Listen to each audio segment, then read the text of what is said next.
Bonjour à tous, nous allons parler d'un sujet passionnant, le prompt engineering. Et comme exemple, nous allons prendre la rédaction de comptes rendus de réunion. Avec ces techniques, ça va vous permettre d'améliorer vos compétences et de vous ouvrir de nouvelles portes à vos carrières.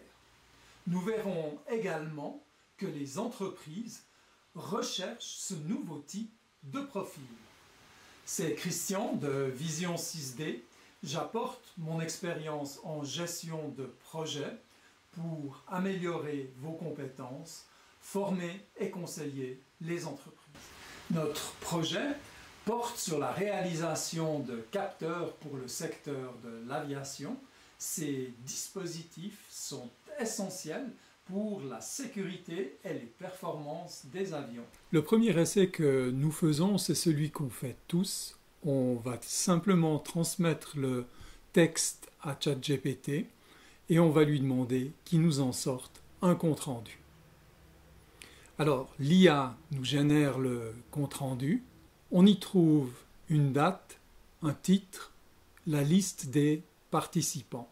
Par rapport à cela, le prompt engineering va utiliser des spécifications précises pour produire les documents ou les textes. Le prompt engineering suit un processus itératif et collaboratif où l'utilisateur fournit des exemples de textes, affine les instructions et ajuste les prompts pour obtenir des résultats optimaux. Dans mon approche, j'utilise deux principes fondamentaux: la formulation d'un prompt clair et la capacité à interagir avec ChatGPT pour obtenir des réponses précises.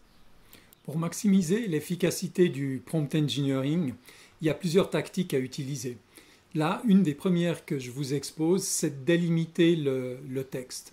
Il y a plusieurs manières de le faire. Celle que moi j'utilise, c'est la dernière avec les tags HTML pour délimiter le texte. La seconde tactique utilise le deuxième principe. Je vais donc laisser du temps à ChatGPT. Je vais lui demander de prendre connaissance du compte rendu, de me répondre par yes s'il l'a compris, éventuellement me poser des questions. Ensuite, je lui demande de me calculer le nombre de lignes ainsi que le nombre de mots contenus dans le compte rendu.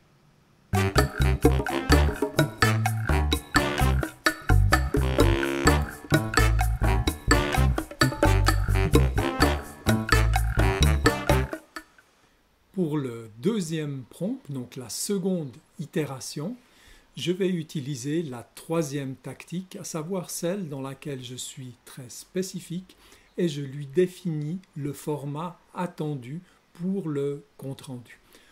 Mon format, il commencera par le titre, suivi de l'auteur, la date et la durée de la réunion, et puis ensuite la liste des participants. Je lui demande également de me réaliser un résumé de la séance. Et puis ensuite, pour chacun des bouts du compte-rendu, je lui donne l'opportunité de réaliser une section et puis de lui ajouter un titre. Et finalement, je lui demande d'écrire l'ensemble du texte sans le modifier.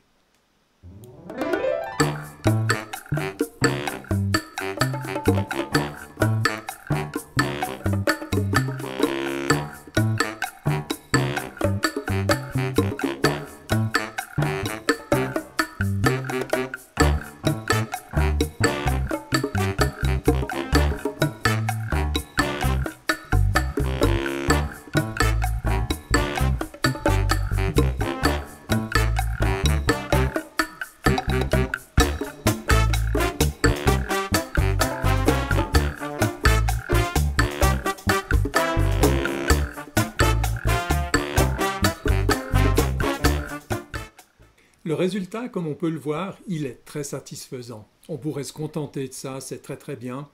Pour le fun, on va tout simplement lui demander encore deux modifications, à savoir ajouter la date de la réunion et puis mettre les titres en gras, ce qui va nous permettre de montrer ce travail collaboratif entre le prompt engineer et puis le système de LLM. Donc on va regarder ce qui se passe.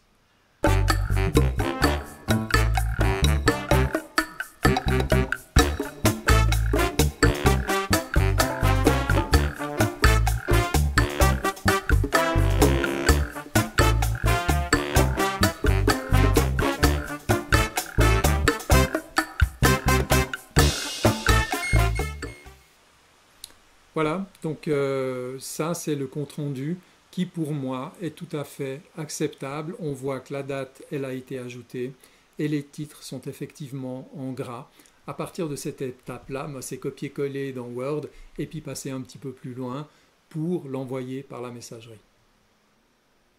J'ai encore d'autres tactiques à ma panoplie et puis il faut savoir que tous les jours ça évolue. Mais je pense que pour cette première introduction au prompt engineering, c'est suffisant. Vous allez vous-même en créer certaines qui seront vraiment très bien, et alors n'hésitez pas à les partager. C'est avec un plaisir que je les essayerai. Maintenant, il y a une chose qui reste à faire, c'est de sauvegarder ces prompts pour des futures utilisations. Ce cycle il va se répéter, des comptes rendus de séance, on en fait peut-être un par semaine, voire plus. Donc bien sûr, il y a tout un intérêt à pouvoir conserver ces prompts. La programmation des prompts, c'est une compétence clé dans le prompt engineering. Alors elle se réalise en Python, en JavaScript, en Java, en C# ou d'autres langages. Elle sert à réaliser des prompts qui sont relativement complexes, à pouvoir les répéter ou alors à automatiser des processus.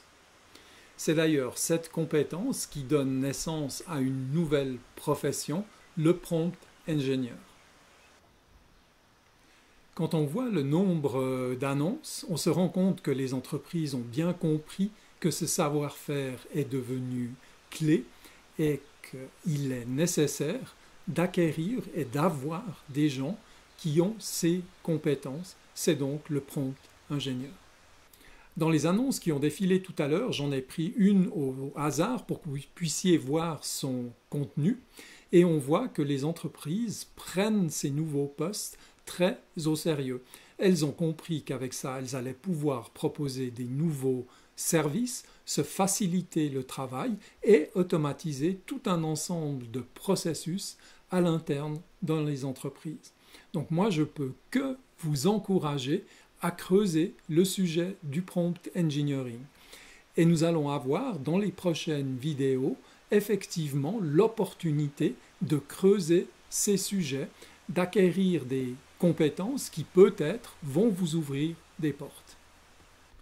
Le prompt engineering, c'est une approche innovante qui utilise l'intelligence artificielle et la rédaction assistée par ordinateur pour réaliser des documents ou dans notre cas, c'était l'exemple des comptes rendus. Mais il y a beaucoup, mais alors vraiment beaucoup d'autres choses que l'on peut faire avec ces connaissances.